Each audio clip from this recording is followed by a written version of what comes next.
Olá pessoal, tudo bem com vocês? Sejam muito bem-vindos a mais um encontro promovido pelo nosso Grão AB.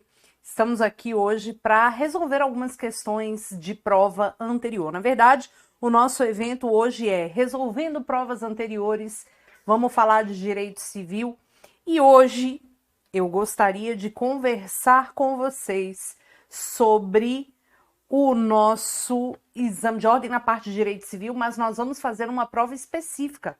Já que o nosso objetivo é fazer uma prova específica, eu vou conversar com vocês hoje sobre o 25º exame de ordem, uma prova lá do ano de 2018, tá? Estamos em 2022, estudando para o 36º exame de ordem, mas eu peguei essa prova para a gente resolver. É uma prova um pouco mais antiga, mas o conteúdo, chuchu beleza, para a gente conversar. E eu tô aqui, ó, toda trabalhada com a minha prova. Direito civil é melhor que o quê? Que o quê? Penal. É isso mesmo. Direito civil é melhor que penal. Ganhei essa blusa maravilhosa e estou aqui estreando nas minhas gravações. Gente, um beijo para todo mundo que está aí ao vivo já acompanhando a gente. Nossa aula seria exatamente um pouquinho mais cedo, mas acabou ficando para esse horário. Eu tive uma reunião, não pude deixar de participar. Então, vambora conversar sobre o que interessa, porque nós temos aí 7 questões para resolver, tá? Então, dá uma olhada só aqui na nossa prova. Olha lá. Estamos aqui com o 25º exame de ordem. Nós vamos fazer essa prova a parte apenas de direito civil, tá? Então, se você quiser abrir essa provinha aí, fica à vontade, pega lá no site da FGV. Essa prova é uma prova que foi aplicada em 2018, tá? Muito embora tenha sido aplicada em 2018, a gente tem um conteúdo bacana aqui pra gente conversar. Então, já que o nosso objetivo é comentar as provas anteriores, vamos ao que interessa. Você sabe que direito civil tá lá na questão 35 e seguintes, né? Até a 41. Então, vamos descer aqui para pegar a questão 35 até a 41. Então, 35 aqui, ó, começa a parte de direito civil e vai até a questão 41. São 7 questões de direito civil, pessoal. Então, a gente tem que entender a dinâmica da prova. Quero começar lembrando a você que está estudando para o exame de ordem que as provas da FGV-OAB são todas contextualizadas. Então, ela vai te dar um probleminha para você, dentre 4 alternativas, marcar a alternativa. Geralmente é a alternativa correta. Poucas vezes em direito civil a FGV pede para marcar a incorreta, tá? Maioria dos casos, marca a alternativa correta. Mas não é impossível, ok? A parte de marca é incorreta. Fique sempre atento a isso, dê sempre uma olhadinha. De qualquer forma, são 4 alternativas sempre, e por enquanto, né? Não sei se isso aí pode vir a mudar, mas por enquanto é. Então, o 25º exame de ordem, uma prova do ano de 2018, né? Estamos estudando para o 36º exame de ordem. Vamos à questão de número 35, vamos verificar o conteúdo e o que é que está sendo cobrado. Vamos lá. Olha só, questão 35. Toda vez, pessoal, que vocês estão fazendo prova da FGV, para não se perder nas cobranças, nas questões, é preciso que você leia grifando. Você vai estar com a caneta na sua mão, então não custa nada você grifar, tá? Por gentileza. Vamos lá. Olha só, João, empresário individual. Ai, professora, será que é empresarial?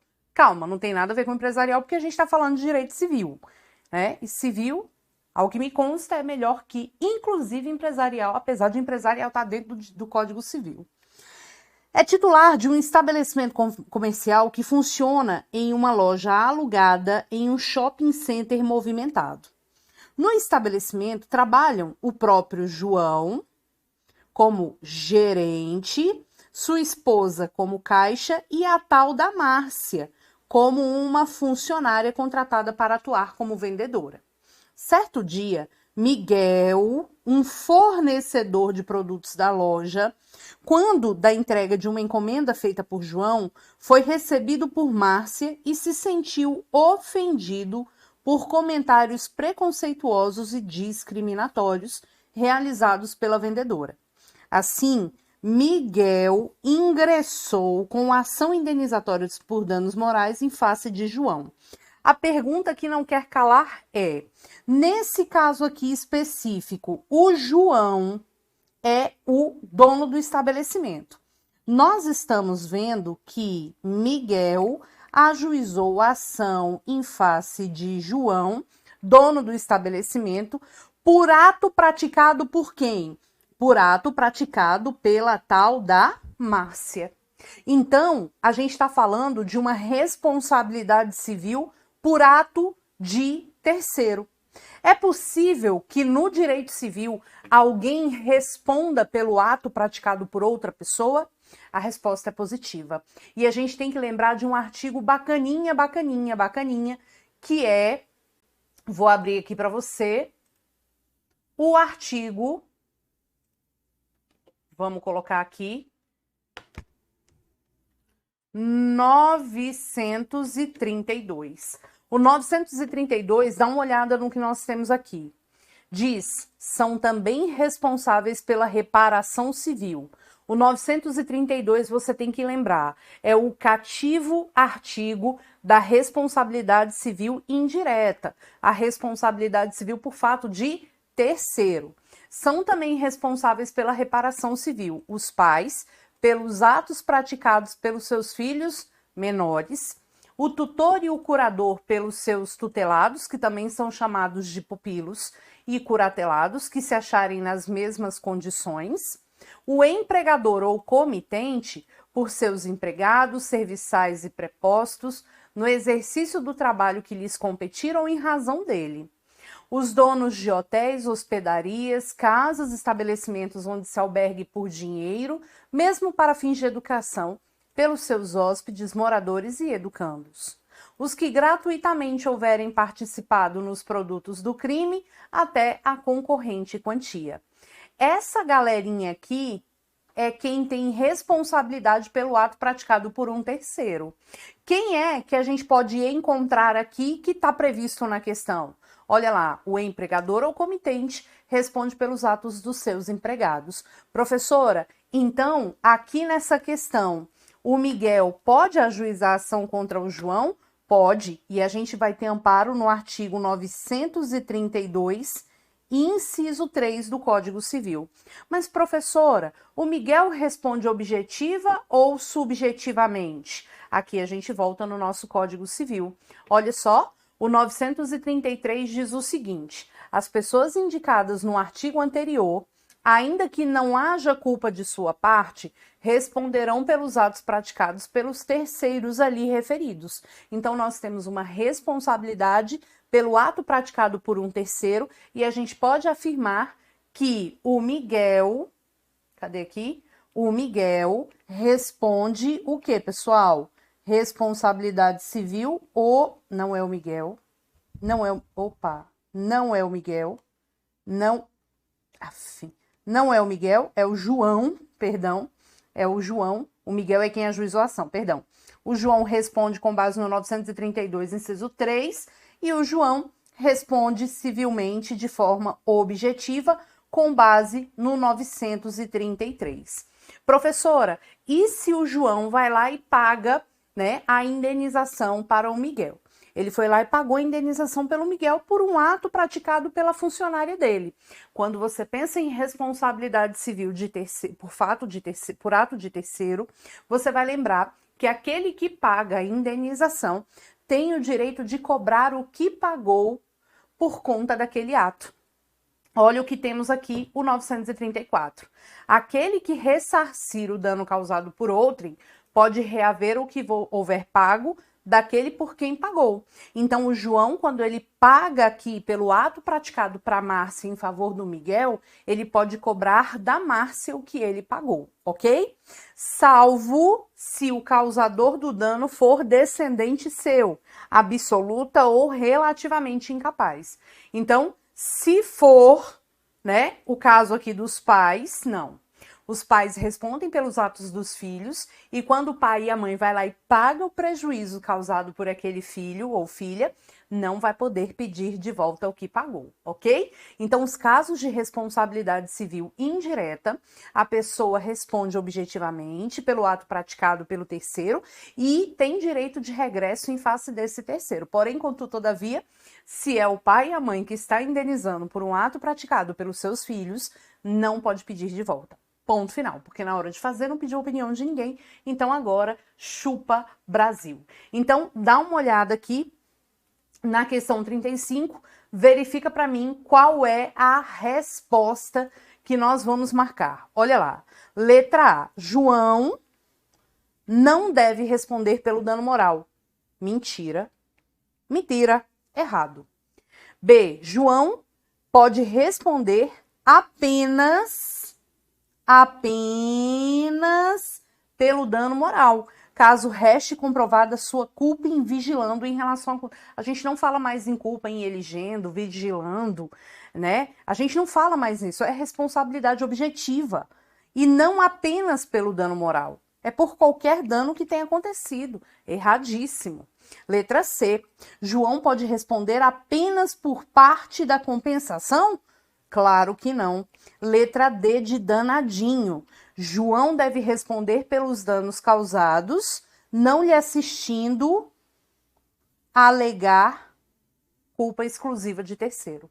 Essa é a letra correta da nossa questão 35 e eu quero que você dê um print nessa tela aí para você guardar para você, tá bom? Show de bola, vamos para a nossa questão de número 36. Olha lá, questão grande, né? Vamos lá, questão 36, que diz o seguinte. Em 5 de dezembro de 2016, o Sérgio, mediante contrato de compra e venda, adquiriu de Fernando um computador seminovo, ano 2014, da marca Massa, pelo valor de R$5.000. O pagamento foi integralizado à vista, tá? À vista. No mesmo dia. E foi previsto no contrato que o bem seria entregue em até um mês. Até um mês. Devendo o Fernando contatar o Sérgio por telefone para que o Sérgio, buscasse o computador na sua casa. Então, quem é que tem que ir lá receber o bem? É o credor que vai ter que ir lá receber o bem. No contrato também foi prevista uma multa de R$500 caso o bem não fosse entregue no prazo combinado. Então, eu tenho uma questão que está dizendo, olha, o Joãozinho da Goiaba comprou aqui o computador e falou, no dia tal, até 30 dias contados daqui que eu já estou te pagando, você vai me ligar e eu vou buscar o computador. Ponto. Se não houver a entrega do computador, eu tenho direito a uma multa de R$500, 500 conto. Em 6 de janeiro de 2017, Sérgio, credor, muito ansioso. Professora, por que você está falando que o Sérgio é credor? Porque, na verdade, gente, olha só, ele comprou o computador e pagou pelo computador, então o outro tem que entregar o computador para o Sérgio. O Sérgio é credor do cumprimento da obrigação, tá? Em 6 de janeiro de 2017, Sérgio, muito ansioso, ligou para Fernando perguntando pelo computador, mas teve como resposta que o atraso na entrega se deu porque a irmã de Fernando, Ana, queria trazer um computador novo para ele do exterior, tinha perdido o voo e só chegaria após uma semana. Por tal razão, o Fernando ainda dependia do computador antigo para trabalhar e não poderia entregá-lo imediato a Sérgio. Deixa eu te contar. Problema do Fernando. Se o Fernando não entrega o computador na data pactuada, ele vai responder. E aí eu te pergunto, a gente tem um inadimplemento. Um inadimplemento absoluto ou relativo? Ai, professora, socorro Deus, você falou isso nas aulas. Falei.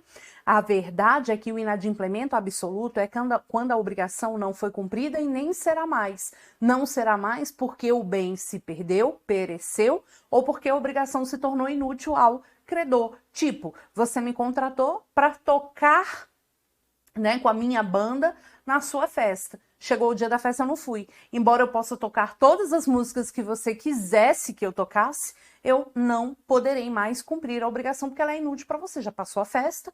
O inadimplemento relativo é aquela situação na qual você tem um atraso. A obrigação pode ser cumprida, porém, contudo, todavia, com atraso. Esse caso, o computador está lá na mão do Fernando. Ele ainda pode entregar o computador? Pode, mas ele está em atraso. Isso é chamado de inadimplemento o quê, pessoal? Relativo. O inadimplemento relativo, vou colocar aqui, ó. Vamos botar aqui em cima. O inadimplemento relativo é um mero atraso, né? E vai acontecer de ser denominado mora. A mora ou inadimplemento relativo é o atraso no cumprimento da obrigação.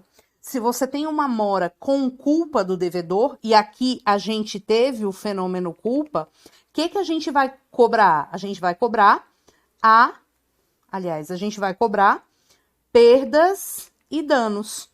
Roberta, mas essa multa que está no contrato de R$ 500, olha, quando a gente vai discutir perdas e danos, a gente discute judicialmente. Só que a gente pode colocar no contrato o valor das perdas e danos. E é a chamada multa.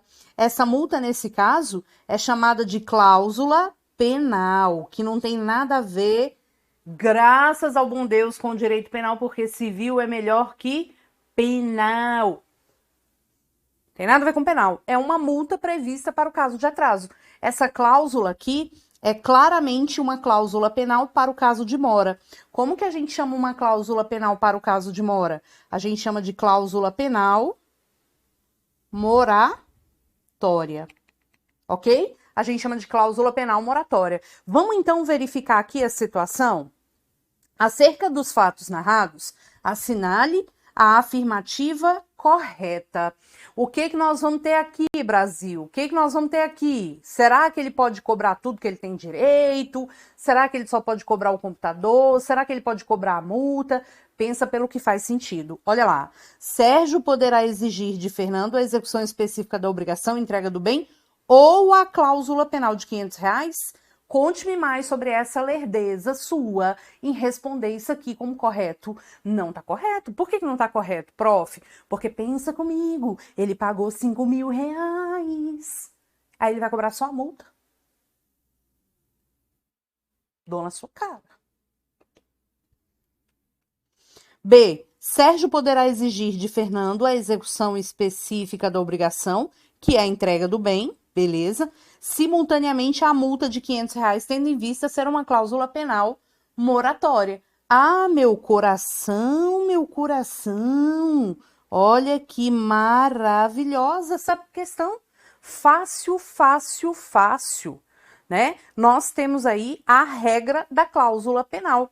Muito de boa, cláusula penal moratória. Roberta, mas e se fosse uma cláusula penal para o caso de inadimplemento absoluto? Vou colocar bem aqui. No caso de cláusula penal para inadimplemento absoluto, a gente chama de cláusula penal compensatória.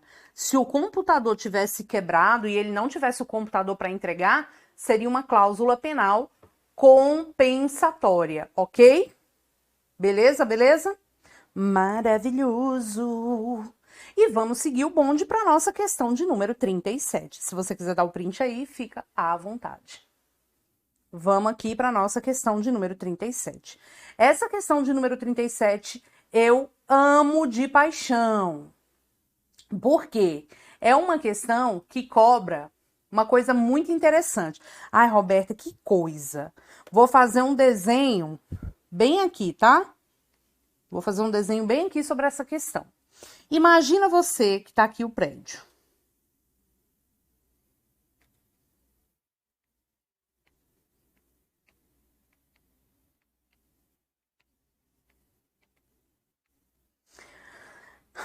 Aqui uma outra situação. Roberta, que diabo é esse desenho? Calma, vocês vão entender. Vocês vão entender e vão memorizar isso aqui. Melhor do que só entender. Olha lá. Artigo 937, artigo 938. O 937 é o caso de edifício em ruína. O 938 é a responsabilidade por coisas lançadas, defenestradas, tá? Coisas arremessadas, lançadas, caídas. Caídas. Então, imagina você que a pessoa tá andando aqui embaixo. Tá? Tá andando aqui embaixo. E, de repente, cai um piloco do prédio na cabeça dessa pessoa. O piloco do prédio, por exemplo, uma lajotinha aqui do coisa, sabe? Um reboco, sei lá o quê. E a pessoa, ó,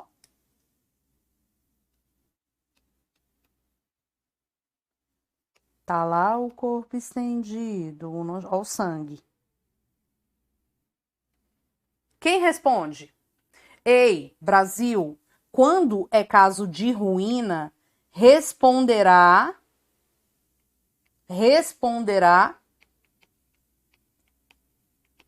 o dono. Responderá o dono. Agora, imagine que caiu um vaso de planta, coisas caídas na cabeça da pessoa aqui que estava passando, e a pessoa aqui que estava passando morreu, machucou ou caiu em alguma coisa que estava aqui, um carro, por exemplo. Quem é que responde? Roberta, por coisas arremessadas, responde aquele que habitar. Quem estiver habitando no bem é aquele que vai responder, ok? E aí, quem habita? Ai, professora, quem estiver habitando pode ser quem? Pode ser o dono, pode ser o locatário, né? Pode ser o comodatário, pode ser qualquer pessoa. Qualquer pessoa. Professora, aí eu já ouvi falar que o condomínio responde. É verdade. Se não der para identificar de onde a coisa arremessada caiu, realmente quem responde é o condomínio. E é óbvio que se depois der para descobrir de onde a coisa saiu, o condomínio vai poder agir em regresso. Lindo? Então, olha só o que temos aqui. Marcos caminhava na rua em frente ao edifício Roma, quando da janela de um dos apartamentos da frente do edifício caiu uma torradeira elétrica. Quem joga uma torradeira elétrica de lá de cima? Que o atingiu quando passava. Marcos sofreu fratura no braço direito, que foi diretamente atingido pelo objeto, e permaneceu 6 semanas com o membro imobilizado, impedindo, né, impossibilitando de trabalhar. Então, ele pode cobrar, gente, se ele não consegue trabalhar, ele pode cobrar o lucro cessante, né? O que é o lucro cessante? É o que ele deixou de ganhar. O lucro cessante. Ele prova que ele ganhava não sei quantos reais por mês, e aí ele pode efetivamente cobrar aí da pessoa que deixou cair, até se recuperar. À luz do caso narrado, assinale a afirmativa correta. Eu quero que você me ajude. Qual é a afirmativa correta nesse caso?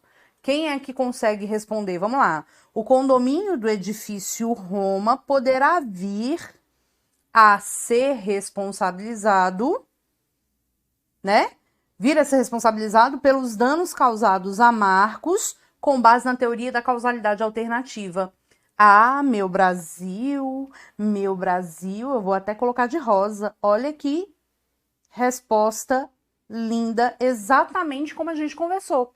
Roberta, se não der para saber de onde saiu a coisa, O condomínio responde? O condomínio responde, tá? Olha lá, Marcos apenas poderá cobrar indenização por danos morais materiais e morais do morador do apartamento do qual caiu o objeto, tendo que comprovar tal fato. Claro que não. Ele pode cobrar do condomínio se ele não souber de onde saiu a coisa. Marcos não poderá cobrar nenhuma indenização a título de danos materiais pelo acidente sofrido, pois não permaneceu com nenhuma incapacidade permanente. Oi, Brasil, pode parar, né? Pode parar. Neide, um beijo para você, viu? A Gabi também, Vinícius, um beijo, tá? Bom, Marcos não poderá cobrar errado. Letra D. Caso Marcos consiga identificar de qual janela caiu o objeto, o respectivo morador poderá alegar ausência de culpa ou dolo para se eximir? Não pode. E por que não pode? Porque tanto no artigo 937 quanto no artigo 938 são casos de responsabilidade objetiva. E a gente sabe que quando a responsabilidade é objetiva, a gente não pode fazer defesa dizendo: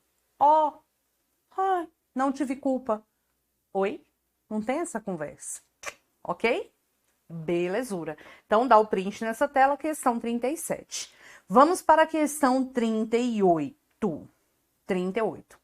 Jonas. Ai, que eu amo essa questão. Eu amo essa questão. Gente, essa questão é maravigold para a gente estudar. Olha lá. Jonas trabalha como caseiro da casa de praia da família. Ora, se ele é caseiro, ele é considerado um mero detentor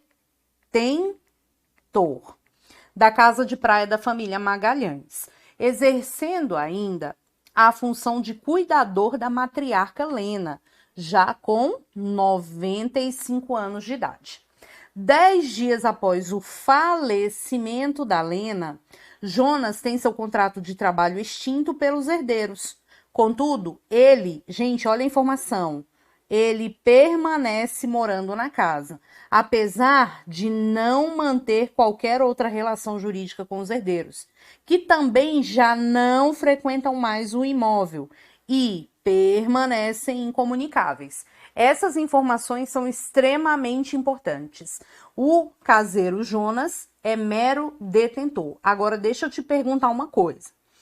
Quando ocorreu o falecimento, né? O falecimento da Lena, ele, o Jonas, teve o seu contrato extinto. Então, ele deixou de ser um mero detentor e passou a ser o quê? Com o falecimento. Ele passou a ser possuidor. Professora, por que ele passou a ser possuidor com o falecimento? Porque houve o rompimento do vínculo de subordinação, porque houve o rompimento da vinculação. Quando o detentor ele deixa de ser subordinado ou deixa de ter o vínculo para com o possuidor ou proprietário, ele deixa de ser detentor, porque a detenção é chamada de posse degradada, né? O detentor é o fâmulo da posse, o gestor da posse, ele exerce uma posse em nome de alguém. Por isso que a gente fala que é uma posse em nome alheio. Então ele não tem, né? Os atos praticados pelo detentor não induzem atos de posse. Mas quando rompe esse vínculo, tá ok, ele vai poder ser considerado possuidor se ele continuar tendo contato com a coisa. E foi o que aconteceu. Ele continua ali tendo o contato com a coisa. Aí, o Jonas decidiu por sua própria conta, informações interessantes aqui para a gente marcar, ele decidiu por sua própria conta fazer diversas modificações na casa, ele alterou a pintura, cobriu a garagem, que inclusive ele passou a alugar para os vizinhos, ele ampliou a churrasqueira, ele passou a dormir na suíte principal, assumiu as despesas de água, luz, gás, telefone e apresentou-se perante a comunidade como novo proprietário do imóvel. 12 anos, olha aqui, 12 anos após o falecimento de Lena, seu filho Adalto chegando para retomar o imóvel. Mas Jonas se recusa a devolver. Eu pergunto a você, teria Jonas adquirido a propriedade pelo decurso do tempo? Ah, Roberta, eu te pergunto, Jonas está de boa ou de má fé? Jonas está de má fé. Ai, professora, por que ele está de má fé? Porque, gente, possuidor de má fé é aquele que não ignora o vício. Ele sabe que pode ter algum problema ali. Ele sabe que pode dar alguma merdinha, porque não era para ele ficar lá. Então, ele é um possuidor de má fé. Prof, socorro Deus, me ajuda. A gente vai lembrar que quando o possuidor não está de boa fé, ele pode estar adquirindo a propriedade pelo decurso do tempo. Mas se ele não tá, se ele tiver de boa fé, qual que a gente vai marcar? Olha lá. Adquire também a propriedade do imóvel aquele que de forma contínua e incontestada, com justo título e boa fé, possui por 10 anos. Professora, ele não tem 10 anos. Ele não tem, aliás, ele tem 10 anos. Ele tem 10 anos, mas ele não tem boa fé. Então já não dá para ser a modalidade do 1242, porque a modalidade do 1242 é ordinária. Mas olha o 1238. Aquele que por 15 anos, sem interrupção, nem oposição, possuir como seu um imóvel, adquire-lhe a propriedade, independentemente de título e boa fé, podendo requerer ao juiz que assim o declare por sentença, a qual servirá de título para o registro no cartório de registro de imóvel. Ah, professora, ele não está de boa fé. Ele está de má fé. Então, ele pode adquirir a propriedade pelo decurso do tempo. Mas, professora, são 15 anos. Cuidado, porque o 1238 tem um parágrafo único que diz: o prazo estabelecido nesse artigo cai para 10 anos se o possuidor houver estabelecido no imóvel sua moradia habitual ou nele realizado obras ou serviços de caráter produtivo. Olha o tempo que essa criatura ficou. Ele tem aqui... Quanto tempo, gente? 10 anos, né? Seu filho é adulto, deseja... 12 anos. 12 anos. Ele pode adquirir a propriedade pelo decurso do tempo, pelos 12 anos?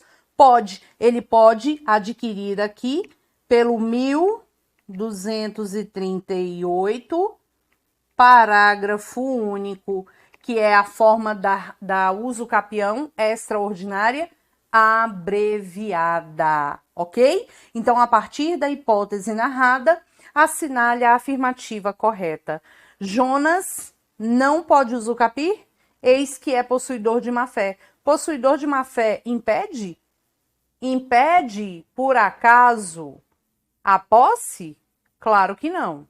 Claro que não. Errado. Adalto não tem direito à ação possessória, eis que o imóvel estava abandonado. Ele é possuidor. Se ele é possuidor, ele tem direito à ação possessória, sim. Jonas não pode ser considerado possuidor, eis que é caseiro do imóvel. Já deixou de ser produção. Na hipótese indicada, a má-fé de Jonas não é um empecilho à sua usucapião. Perfeitíssimo. Perfeitíssimo. Letra E de escola, ok? Belezura? Vamos para a nossa questão de número 39. Questão de número 39 diz o seguinte. Aliás, quer dar o print na 38? Dá o print na 38. Olha que maravilha. Material coloridésimo para você. Vamos lá. Questão 39. Mário, cego, viúvo, faleceu em 1º de junho de 2017, deixando 2 filhos, Clara, casada com Paulo, e Júlio, que é solteiro. Então, o Mário, que Mário? Esse Mário da questão, ele é cego. Ele faleceu em junho de 2017, deixando 2 filhos, Clara, que é casada com Paulo, e Júlio, que é solteiro. Em seu testamento público, feito de acordo com as formalidades legais, em 2 de janeiro de 2017, Mário Mário gravou a legítima de Clara com cláusula de incomunicabilidade. Além disso, deixou toda a sua parte disponível para o Júlio. Primeiro, ele poderia ter feito isso? Claro que sim. Roberta, como assim? Me explica. Tá aqui o Mário. Que Mário? Esse Mário da questão. Ele tem 2 filhos, a Clara e o Júlio. O Mário, ele tem um conjunto patrimonial, né? Ele tem aqui, ó, o patrimônio dele. Quando uma pessoa tem um patrimônio, essa pessoa pode dispor do seu patrimônio em testamento? Sempre. A pessoa sempre pode fazer o testamento. Só que a parte disponível, que corresponde a 50%, ele pode testar de boa, para quem ele quiser. Professor, ele pode testar para quem ele quiser, inclusive deixando apenas para um dos herdeiros necessários? Sim. A outra parte, ele tem que dispor entre os herdeiros necessários, que nesse caso aqui são os descendentes. Agora, ele pegou na parte disponível, deixou 50% para o Júlio e ainda colocou uma mega cláusula de incomunicabilidade sobre a legítima de Clara.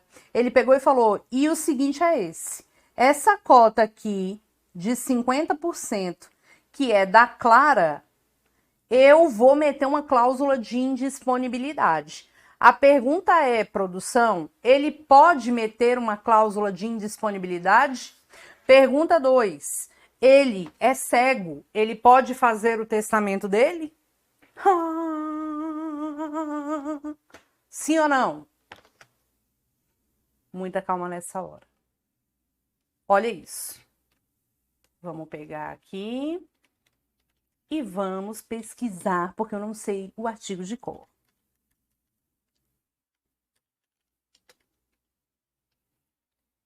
Testamento público.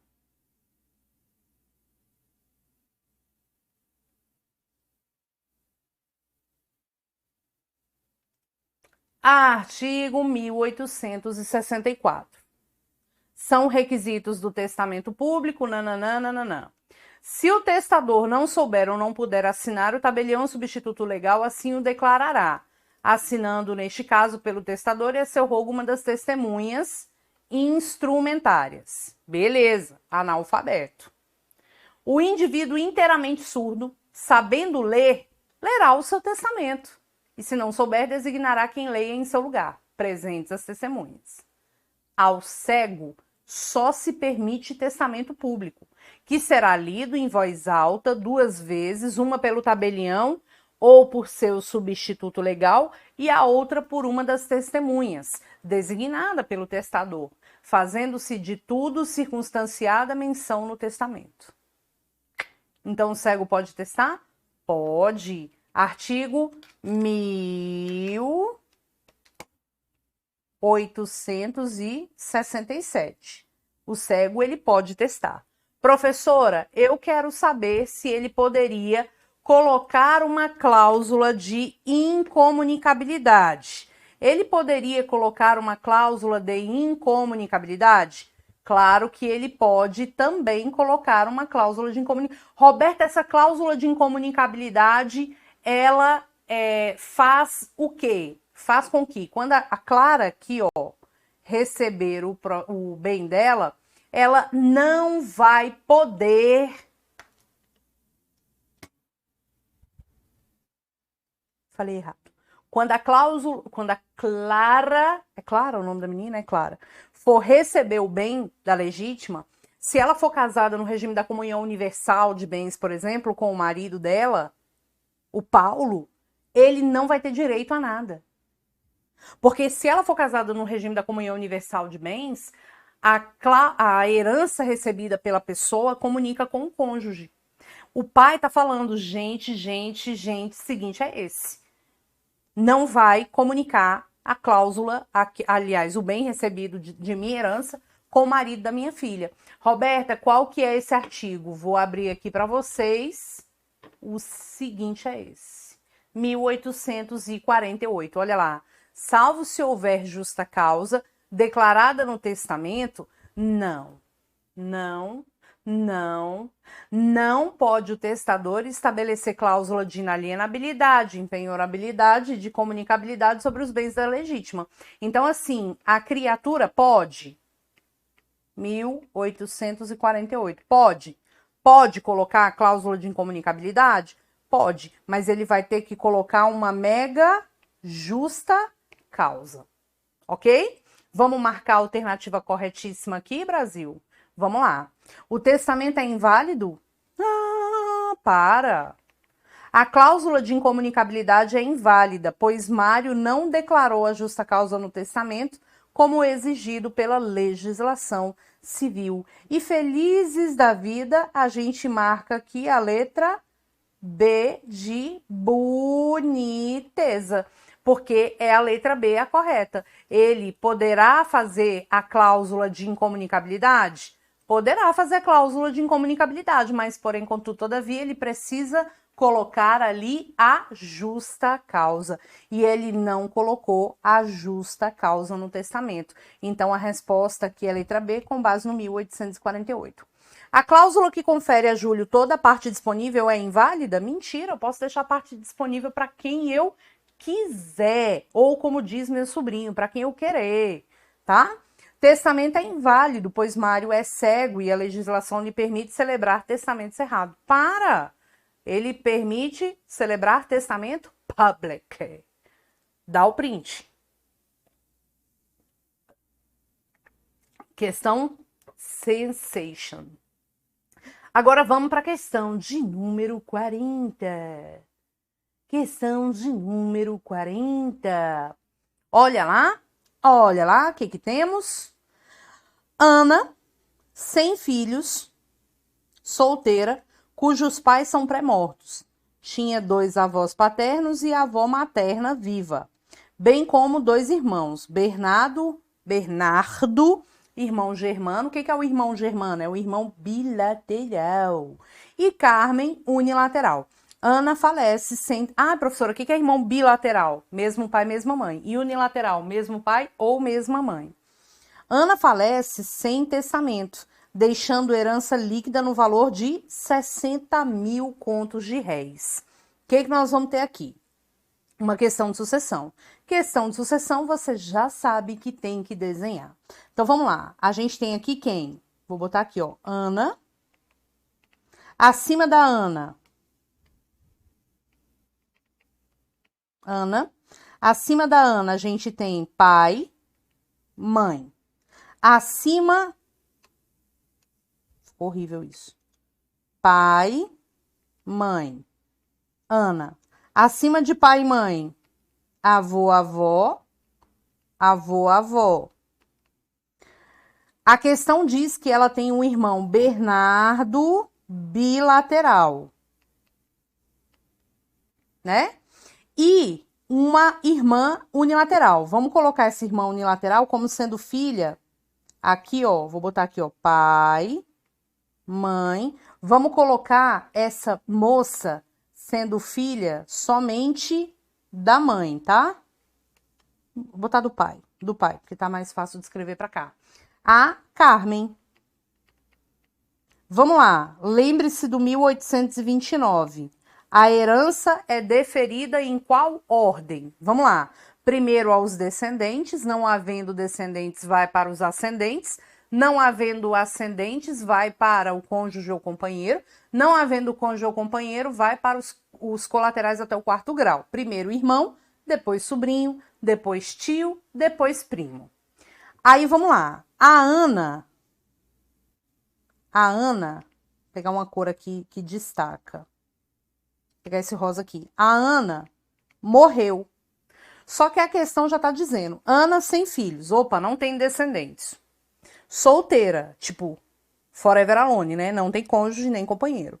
Os pais já faleceram, são pré-mortos. Tinha 2 avós paternos, opa, então todo mundo aqui ok. E a avó materna, isso quer dizer que o avô aqui, ó, vou pegar aqui um cinza, já estava morto. Deixa eu dar um zoom aqui. Tá vendo aqui? Já estava morto. Aí, a questão tá perguntando assim, ó. Ela deixou 60 contos de réis. De acordo com os fatos narrados, assinale a afirmativa correta. Vamos definir. Para quem vai a herança, para quem vai aqui a herança da doidinha aqui do pântano? Para quem que vai a herança dela? O que você me diz? Me dá um help aqui, Brasil. Para quem que vai? Ela tem descendente? Não. Ela tem ascendente? Tem. Ela tem aqui, ó, avô e avó paterno e a avó materna. Então, a herança dela vai subir. Roberta, quando eu estou falando de herança de ascendentes, acima de pai e mãe, eu vou entregar a herança para quem, hein? Eu vou passar uma linha aqui no meio, vou dividir 50% para o lado paterno e 50% para o lado materno. Então, eu posso concluir que a avó materna aqui vai receber quanto? 30 mil, porque vai 50% para o lado materno. Quando estiver concorrendo assim, com os ascendentes de segundo grau para cima, que no caso é avô, avó, bisavô, bisavó vai para cima, você divide no meio, colocando a linha no meio. Bichinho aqui, ó, tá vendo? A linha aqui no meio, ó lá, ó. Me coloquei aqui, ampliou a tela. Tá vendo? Bonitinho. Agora, quando você tiver dividindo no meio, vai 50% para um lado e 50% para o outro. Tranquilo, tranquilinho. Agora, deixa eu te falar. Os paternos vão também receber 50%, só que desse 50% vai meio a meio para cada um. Então, cada um aqui vai ficar com 15 mil. Tudo bem? 15 mil. Então, vamos marcar aqui a resposta correta. Seus 3 avós receberão cada um 20 mil? Claro que não. Seus avós paternos receberão cada um 15 mil. E sua avó materna, 30. Opa! Felizinho, felizinho e sem medo de ser feliz, a gente marca a letra B de bola. Muita gente errou essa questão na época, porque não prestou atenção nessa linhazinha aqui, ó, metadinha, metadinha. Ok? Metadinha, metadinha. Professora, eu quero o artigo que fala isso. Eu quero o artigo que me diz que eu tenho que passar essa linha no meio aí que você está falando. A gente tem aqui o nosso glorioso artigo 1836.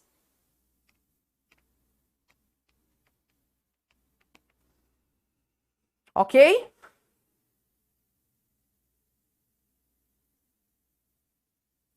Certo?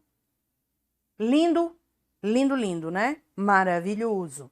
Agora deixa eu te falar. Precisa estar chorando? Não precisa. Precisa apenas saber interpretar, tá? Saber interpretar é tudo. Então, dá o print nessa tela aí e vamos aqui para a nossa última questão desse 25º exame de ordem. Questão 41, que é uma questão de boa, de boa. De boa, de boa. Olha só. Arlindo, proprietário da vaquinha malhada, vendeu a vaquinha ao seu vizinho, Lauro. Celebraram, em 10 de janeiro de 2018, um contrato de compra e venda, pelo qual Arlindo deveria receber do comprador a quantia de R$ 2.500, R$ 2.500 no momento da entrega do animal, agendada para um mês após a celebração do contrato. Nesse interregno, contudo, para surpresa de Arlindo, Malhada pariu 2 bezerrinhos. Sobre o fato narrado, assinale a afirmativa correta. Então, dia 10 de janeiro de 2018, celebrou-se o contrato. Tá? Ele deveria pagar R$ 2.500 no momento da entrega do animal, agendada para 10/2 de 2018. A entrega. Ok? Eu te pergunto, qual é o nome que a gente dá para a entrega do bem? Tradição. A partir de quando? Ai, que horrível. O bem vai ser do comprador? Depois da entrega. Então, daqui para frente. Ok? Da entrega para frente, o bem vai ser de quem? Do comprador. Antes da entrega, antes da tradição, pertence ao... Te pergunto, Arlindo é o que nessa relação obrigacional? Ora, o Lauro comprou a vaca, pagou por ela e tem que receber 10 de fevereiro de 2018, um mês depois. Arlindo, que é o dono, é o devedor. Pertence ao devedor, porque neste caso, o dono é o devedor, que é quem tem que entregar o bem dia 10 de fevereiro. Somente depois do dia 10 de fevereiro é que a coisa será do comprador, ok? Então, antes da tradição, a coisa é do devedor. E de quem são os frutos obtidos antes da tradição? Ora, antes da tradição, se o dono é o devedor, os frutos que são as coisas retiradas, né? O que são frutos? Frutos são aquelas coisas retiradas do principal com determinada periodicidade. Os frutos são aquilo que é extraído do principal com periodicidade, se renovam periodicamente. Os filhotes de uma vaquinha são os frutos. De quem são esses bezerros? Olha como é fácil. Sobre os fatos narrados, assinale a afirmativa correta. Os bezerros pertencem a Arlindo. Fácil essa questão, né? Fácil, facílima. Facílima essa questão. Professora, eu quero o artigo. Te dou o artigo. Nós vamos ter aqui o artigo 237 do nosso Código Civil. Vamos fechar com chave de ouro lendo esse artigo? O que você acha? Deixa eu dar um Ctrl F aqui. 237. Olha lá. Até a tradição pertence ao devedor a coisa, com seus melhoramentos e acrescidos, pelos quais poderá exigir aumento no preço. Se o credor não anuir, poderá o devedor resolver a obrigação. O que é isso? Desfaz. Agora, os frutos percebidos, que são aqueles frutos que já foram destacados, os bezerrinhos que nasceram, são do devedor, porque o devedor é o dono, cabendo ao credor apenas os pendentes. Marca para mim, dá o print aí para mim, na questão 41, que é a última questão desse exame de ordem. Ok? Certo?